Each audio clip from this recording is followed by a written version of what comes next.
Okay, hello and welcome. I'm Richard Kravitz, Director at UC Center Sacramento, and this is the UCCS Weekly Speaker Series. We're happy to have you with us.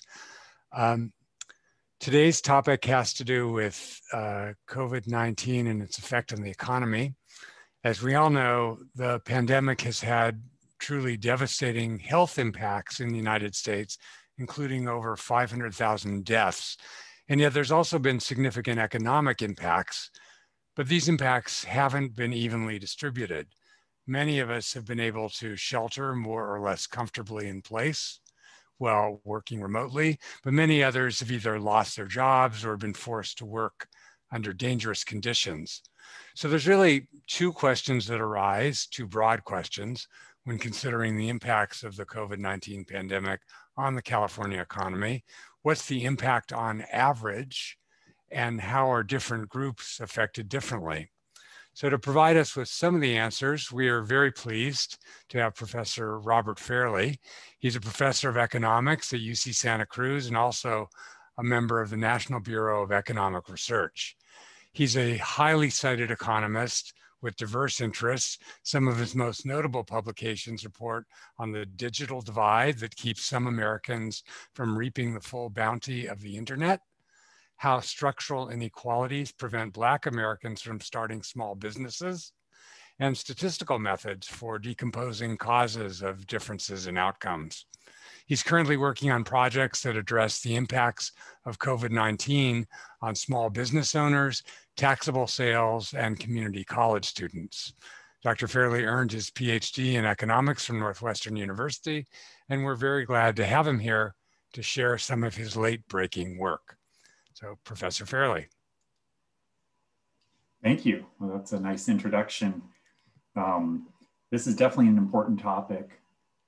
As Professor Kravitz has mentioned, there's been a lot of inequality in terms of who's been affected by the pandemic, of which, many of us have kind of continued with our jobs, although, obviously it was with some disruption, being working at home and everything else. But I want to talk about some of the aspects of the economy that have been impacted pretty greatly by this pandemic that we're in. Okay, so what I'm going to do is just give you some overview in terms of what is happening. One of the things that I'm really interested in is working with up-to-date data, and that has actually been very difficult. That's been one of the biggest challenges that I've seen in the past year. So over the past year, I've basically spent my time compiling and analyzing data, using data that is up to date and as comprehensive as possible. That's not easy. There's very little information, unfortunately, that's up to date on racial disparities, for example. That was one of the most challenging aspects of the research agenda that I had. Typically what happens is the Census Bureau releases data with a 2, 3, sometimes even a 5-year lag that has that kind of information. And so that's just not what we need, right? With COVID, we knew that in April, when things were starting to shut down, and I'll show you a timeline in a second, that was really important. And so I really put a lot of effort in the past year to trying to find up-to-date data that was comprehensive, that could touch on some of these aspects that we really care about. So a lot of my research actually focuses on the nation as a whole, but it turns out some of the work is very focused on California. And it's partly because that's where I live. I'm a University of California professor, but also because California actually has some really good administrative data and also data that's very, released frequently. And so that's been important. So I'm going to talk a bit about some data from the California Department of Tax Revenues, and also some data on community colleges from the community college system. So the 3 research questions that I'm really interested in and I'm going to talk about today are, first, what happened to small business owners? Did the pandemic disproportionately close minority-owned businesses? Second, how much did businesses lose in sales and total sales during the early stages of the pandemic? And a follow-up question to that is, what types of businesses were hit the hardest? Does it line up with what we think? For example, did hotels, were they the ones that lost the most in sales in the early months of the pandemic? And then third, a newer project, and I'm going to show you some preliminary results today on this, is what were the impacts of the pandemic on spring and fall 2020 enrollment and student outcomes in the California community college system. So just to give you a background on the timeline, I think this is really important because it sets up when I'm going to measure things, when I'm going to compare them to, and how we think about it. So March 11th, if you remember back in 2020, the World Health Organization officially declared COVID-19 as a pandemic. Of course, before that, there was concern, right? We were concerned about this kind of growing cases of something that we didn't really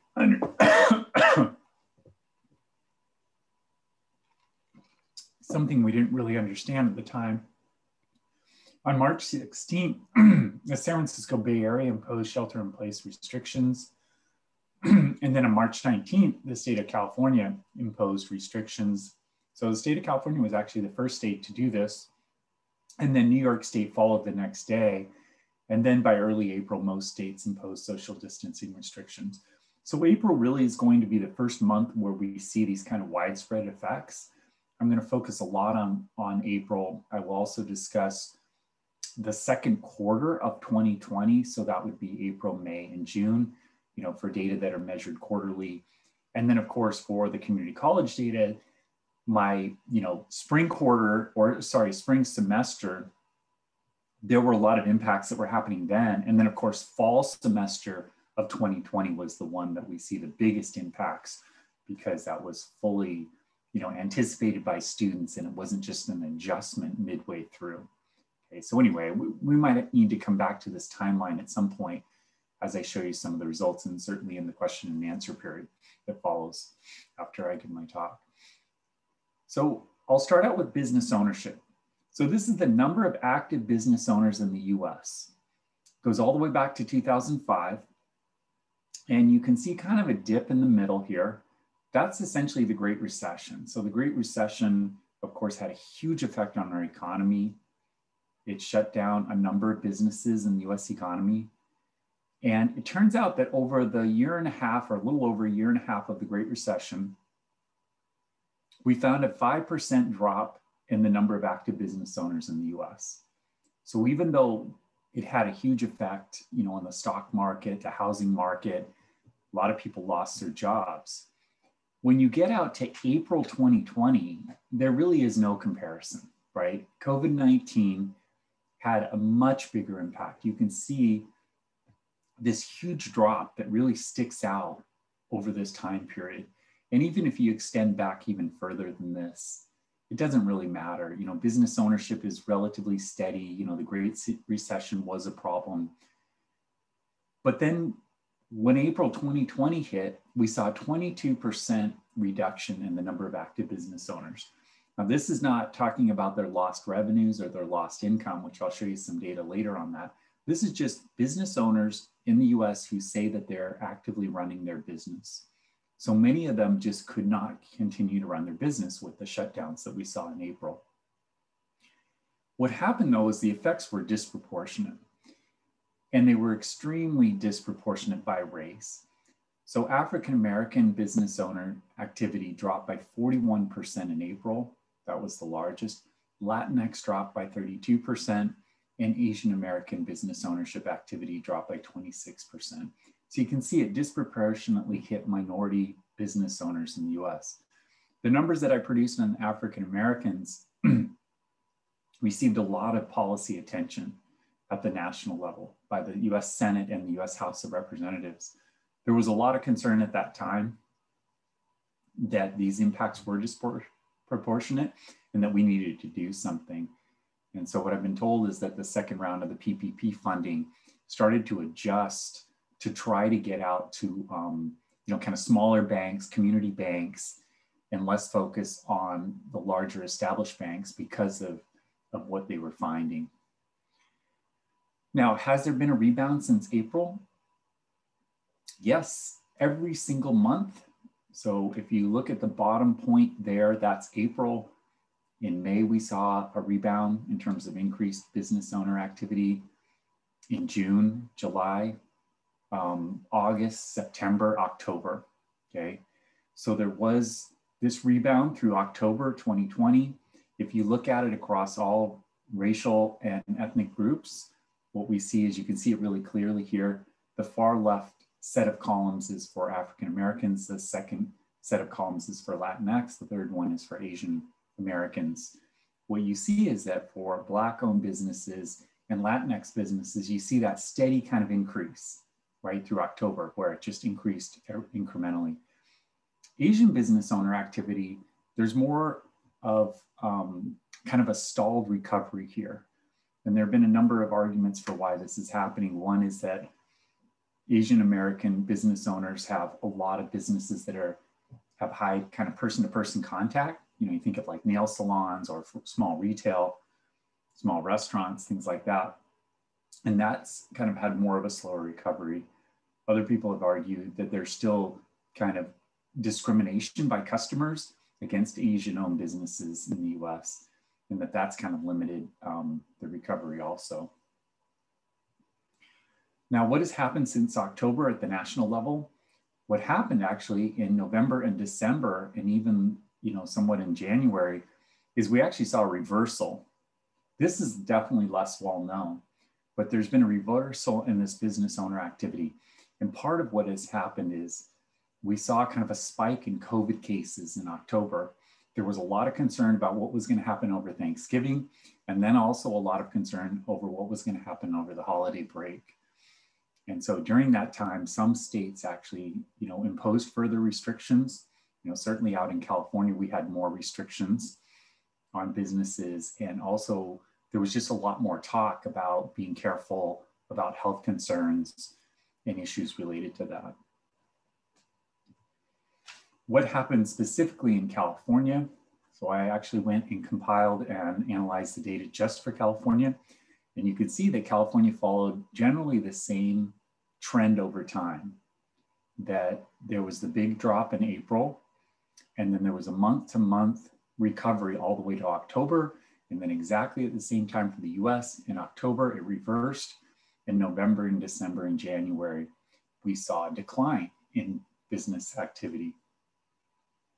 Now, if you actually do a direct comparison of the US versus California, so gold here is California and blue is the United States total, what you can see is that actually early on in the pandemic, April, May, and June, California was hit harder. So the losses in business owner activity were bigger in California. And you can see that kind of continued all the way through September until October. And then in October, it actually kind of reversed, and it was pretty similar between the two. If anything, California actually was doing better. And then you can see November, December, and January, reasonably similar experience that California's had compared to the US. There might be a little bit more discrepancy in January. But the overall experience is that California seems to have had a similar time trend as the US in terms of the early hits to business owner activity, then the recovery, and then also this kind of like reversal in October, through January. But the trend is similar. It's just that California looks like it was hit harder early on. If we break this out by race, it's a little bit harder to do this for the US just because the sample sizes get smaller, but you can see that the patterns were kind of similar for Latinx and similar for Asian. And then also I show the white kind of patterns here. So these are white non-Latinx results. Now turning to sales losses, it's really difficult to find these kinds of data. There's just much less information on the sales of businesses. But that's an important question. Is I showed you a lot of data on the number of business owners who are active.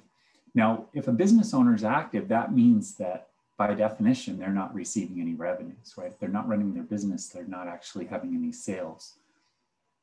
If a business owner is active, and let's say instead of working 40 hours a week, they're working 10 hours a week to try to maintain their restaurant, at least keep it open, a few days a week, and at least have some takeout sales, they're not receiving the same level of sales and revenues that they had before. But in the data that I showed you before, they're shown as an active business owner still. And so you can see that the problem for sales could be much more extreme. Unfortunately, it's just a lot harder to get these data. So what I was able to do is I worked with the California Department of Tax and Fee Administration, and I was able to get their administrative data. Now, at this point in time, I was able to just get average sales losses in the second quarter of 2020. That is, of course, the quarter that I showed you had the biggest impact. So that would include April, May, and June. And what I'm going to do is try to compare that to previous quarters and also look at it to the same quarter of the year, because there are a lot of seasonality issues when you look at sales data.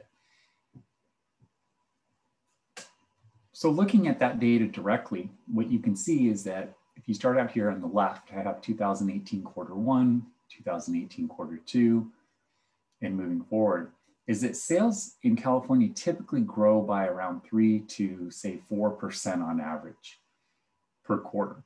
So there's constant growth. And then all of a sudden 2020 quarter one hits and we see a little bit more of a dip. That's because of early effects of the pandemic on March data. And then you can see what happens in the second quarter, which captures, fully captures April, May, and June, the biggest hits that I showed you before on business owner activity. So we saw a 15% drop in total sales received by businesses, or taxable sales received by businesses in California.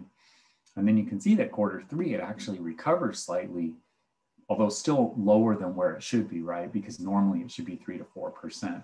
We also know that quarter three had some pent up demand, right? People were not purchasing goods and services back in April, May, and June. And so then they did in July, August, and September.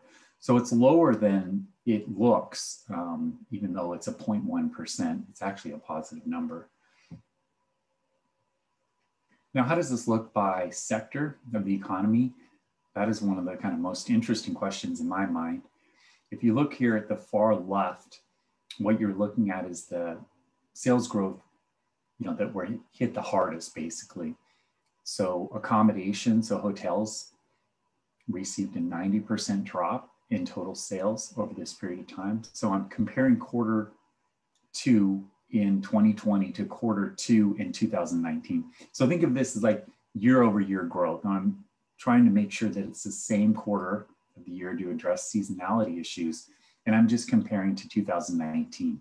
So pre-pandemic level of quarter two for April, May, and June to 2020 post-pandemic, right? Same exact months, April, May, and June. So hotels lost 90% of their revenues in that quarter compared to the previous year. You can see that drinking places also received a huge hit, about 80%. Full service restaurants, arts, entertainment, and recreation, bookstores, gasoline stations were another one, right? As people stopped commuting to work and traveling, gas stations pretty much almost had a 50% drop in their total sales over this period of time. Now let's flip to the other side. Let's go to the right side of this graph. And I'm just giving you some examples of sectors that grew. So supermarkets and other grocery stores actually grew slightly over this period of time. So it's probably comparable to what their normal growth would have been, or maybe slightly more. Some areas that actually showed very strong growth, stronger than normal growth, lawn and garden equipment, pharmacies, beer, wine, and liquor stores. But then there's one big standout here, and that's non-store retailers. So this is going to capture online retailers. It also captures some changes to the way tax revenues were included. So I wouldn't say that all of this is just online sales growth, but a big chunk of this is just a huge increase in online sales. As customers shifted away from certain sectors and purchasing in person, what they did is they started purchasing more things online.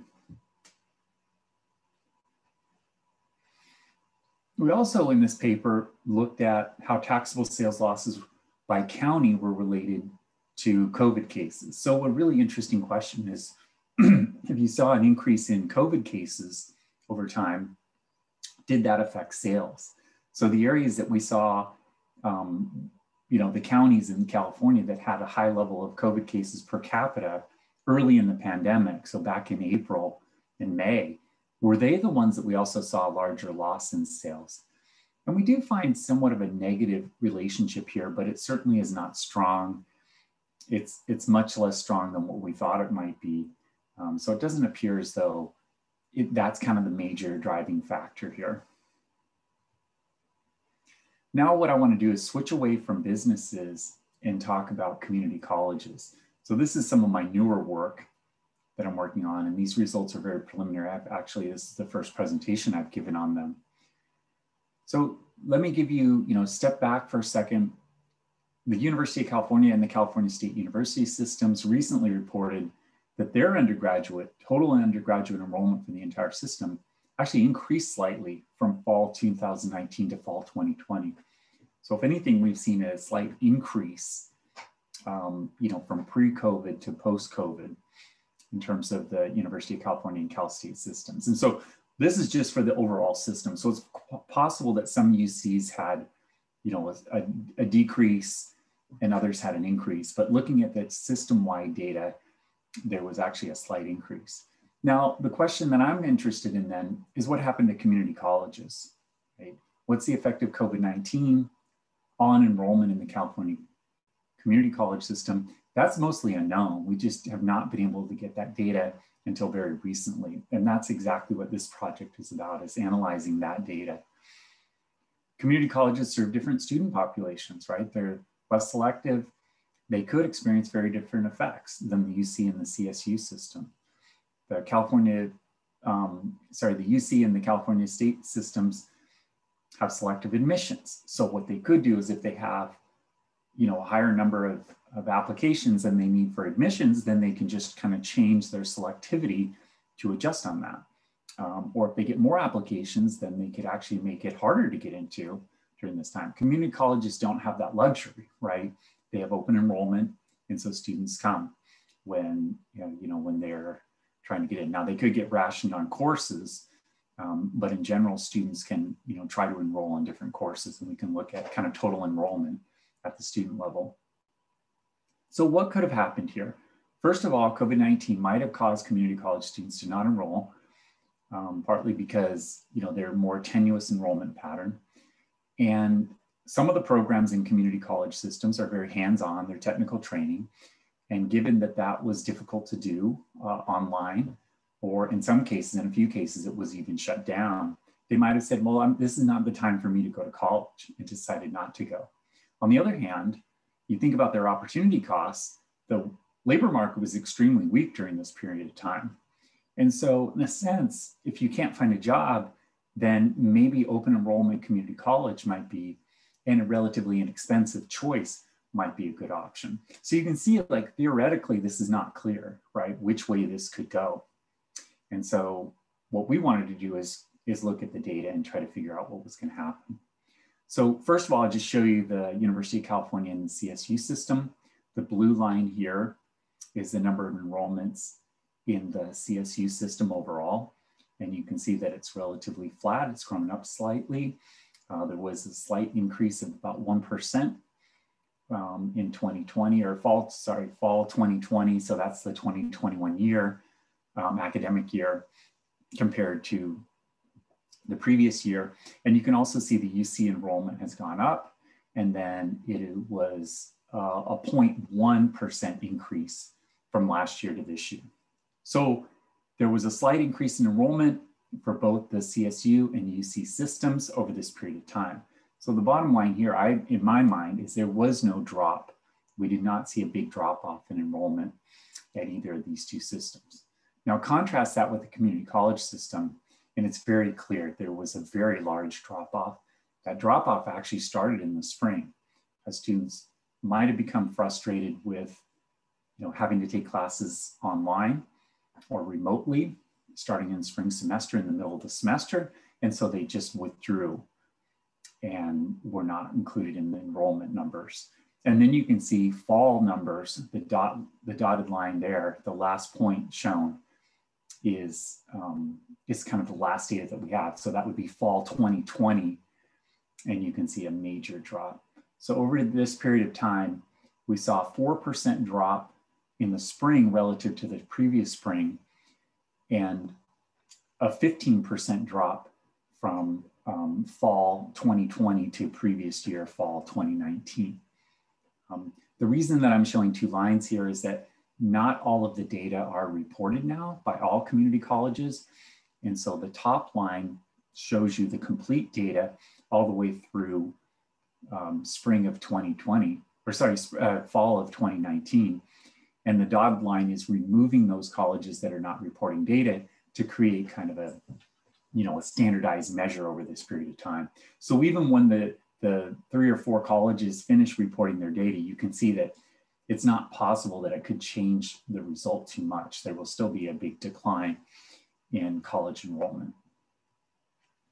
How does this look over a longer period of time?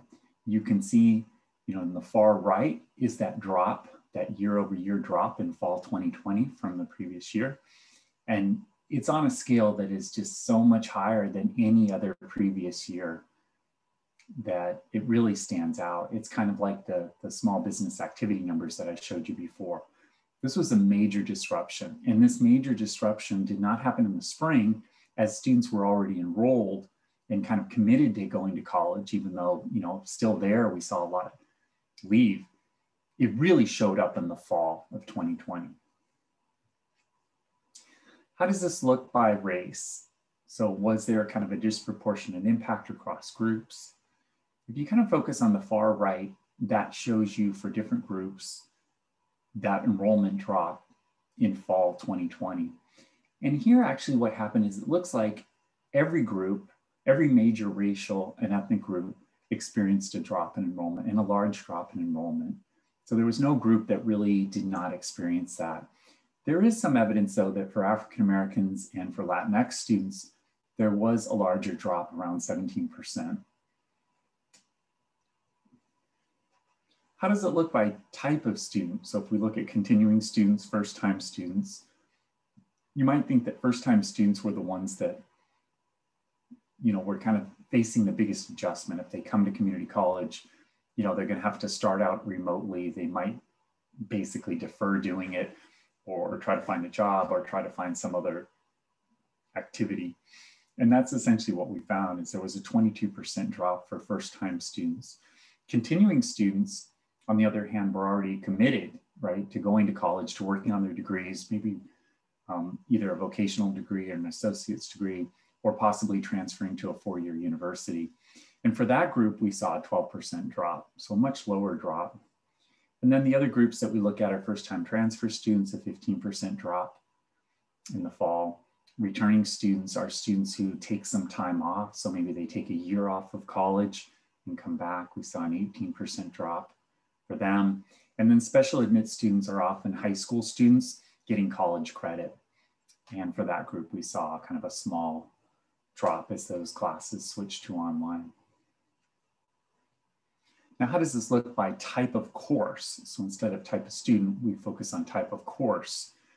So there's actually overlap across these categories. A course could be a credit course, it could be a transfer course, it could be a degree applicable, it could be all of those categories. But just in general, if you total up within each category, what we saw the biggest drop in was basic skills. So these were students who were taking math or English or a class that was a basic skills class where they don't get credit for that course, but they needed to be able to move on to the next level math course, for example, where they do start to get credit or where they can use it to transfer to a 4-year university. And that one was by far the biggest. We saw a 35% drop in enrollment in those types of courses. For the credit courses, degree applicable, transferable, vocational, pretty comparable, right? 13 to 16% drops in enrollment across all of those different types of courses. We also did some analyses where we looked at it by department, and there was some variation there, but those results are still very preliminary. One of the things that we thought could protect some community colleges from enrollment losses was, what if prior to the pandemic, they had more of an online presence?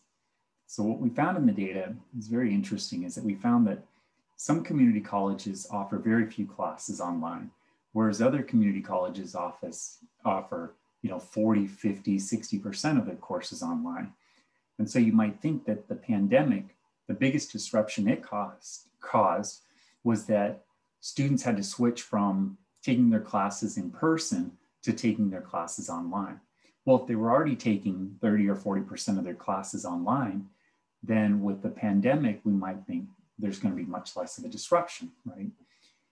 That's not what we found, though. We looked at this pretty carefully. We looked at it across all of the colleges that we could get data on. And that's over 100 different colleges. And this is the relationship. So on the y-axis, I'm plotting the percent change in enrollment. So anything towards the bottom is a bigger negative effect on enrollment changes. You can see that every single community college in the system experienced at least some decline in enrollment. So that was pretty uniform across the whole distribution of colleges. Now, some of them did have smaller changes, around the 2 or 3% level. And most of the colleges experienced losses that were kind of more in the, the middle of the pack. So maybe 10 to 15% losses. But as you go along the x-axis, that's where we have online course percentage in fall 2019. So the pre-pandemic online level. And you can see there really isn't a strong relationship. We did a very careful statistical analysis on this, and we found no statistical significance in terms of this relationship. So it's kind of surprising. We thought that there would be more of a strong relationship between the two, but we didn't really find it. So it doesn't look like having a pre-pandemic online presence protected colleges from enrollment losses. They were going to happen, and they still happen. And they happened across all colleges. So it's not like this was concentrated in just a few community colleges in the system and that other community colleges didn't experience big enrollment losses. Now that was all focusing on enrollment. We also were really interested in outcomes. And so there was actually really good data available at the college level on the grades that students received, whether or not they passed the courses, whether or not they withdrew from courses or dropped courses. And so the first thing we thought would be really interesting to look at is what were course completion rates. So this is just the percent of students who initially enroll in a course, who complete that course. So if a student withdraws or drops, then they would not be a complete. If a student gets an F in a course, they're not going to be able to complete that class. If a student gets an A or a B or a pass, a non-letter grade, then those are completes in the system. And so you can kind of see that there's been a trend upwards in the course completion rate. There's definitely some difference between fall enrollment and spring enrollment. And so we needed to be careful about all those things. But the biggest disruption actually happened in spring. And that's where we see a drop off from kind of previous high levels in terms of course completion. That actually dropped by about 3 percentage points.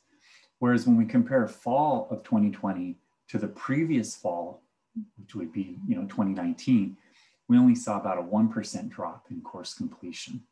Okay? So it looks like the big disruption here then was in spring. And maybe what had happened is students were adjusting over the summer because they knew that courses were going to be online and remote in the fall. And also instructors also knew this too, that they needed to adjust their courses to make them online. Now, how about grades? One of the things that was really interesting in the spring is we saw this big shift. If you think of spring 2019, about 40% of all graded classes, all graded courses, students received an A in them. In spring 2020, that increased to 50%. So there was a big shift up in terms of how many students got A's. Now, when we looked at this between fall 2019, there were 39% getting A's, and in fall 2020, 45%. So the biggest change happened in the spring. There was also a change in the fall, but it wasn't nearly as big an adjustment. And then if you look at passes, fails, those other ones are just going to capture part of that. So there's kind of shift up in the grade distribution to shifting from B's and C's to getting A's happen, mostly in the spring, but also somewhat in the fall. Now, I wanted to talk a little bit about sort of policy implications and kind of how can we think about going forward here. And then of course, we'll have a lot of time for questions and answers, and then I can come back to some of the data that I've shown you. But just kind of in general, returning to thinking about small business owners, one of the things that I think is the most important factor in terms of getting small businesses back on track is consumers need to feel safe again. That's clear. We need to get the vaccine out fast. We need to get it out faster, right? I think people are anxious to get back to restaurants and shops and go to small downtown areas. And there is a lot of pent-up demand. They are willing to go back once they feel healthy, once they feel vaccinated, once they feel like some of these restrictions are lifted, you know, in terms of being able to go into stores, being able to eat inside restaurants or going to different establishments. Then the second thing, though, I think that's also extremely important is there has been a shift to online shopping. I showed you that in the sales data. And I think that this was happening prior to the pandemic, but what happened is the pandemic has greatly accelerated it. You know, we've seen an increase in online sales over time. The pandemic, especially in April, May, and June, accelerated that. We saw a huge jump in terms of how many people started to shop online, how comfortable they were shopping online, how many web pages were devoted, you know, really advertising aggressively to get people to shop online. Small businesses, though, are often left out of that. They don't have the capacity to set up extensive web pages to have a really strong online presence. And so that's one area that the government could really help out, is trying to provide more aid in the form of web page assistance. Another is that search engines could be prioritizing local businesses, right? Often what they're based on online retailers, big box stores, and ad revenues.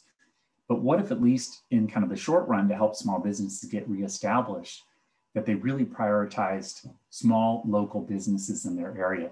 And when you do a search, those are the first ones that show up, and they're prioritized, and they, you know, with that kind of aid that they receive from governments in terms of setting up web pages, that's the place that you go first to purchase a new good when you're buying something online. So those are some of the policy ideas to kind of help small businesses get back on track. Community colleges, on the other hand, is a very complicated issue, obviously.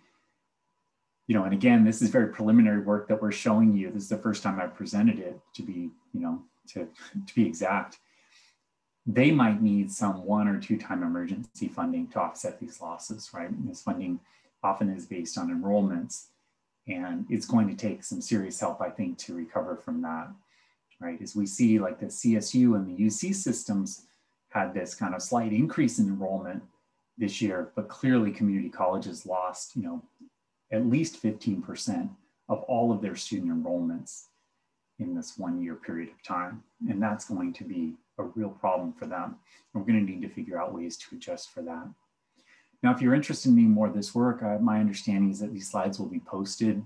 So I have a few different working papers.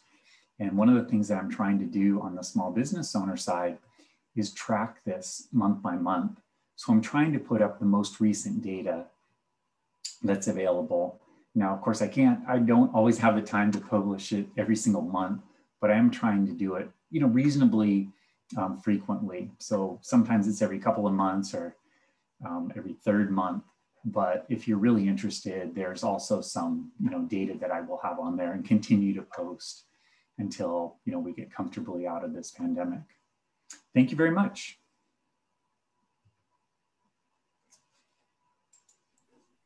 Great. Thank you so much, Professor Fairlie, for a fantastic talk today. And so I'm going to go ahead and give Brooke just a minute here to go ahead and stop the recording.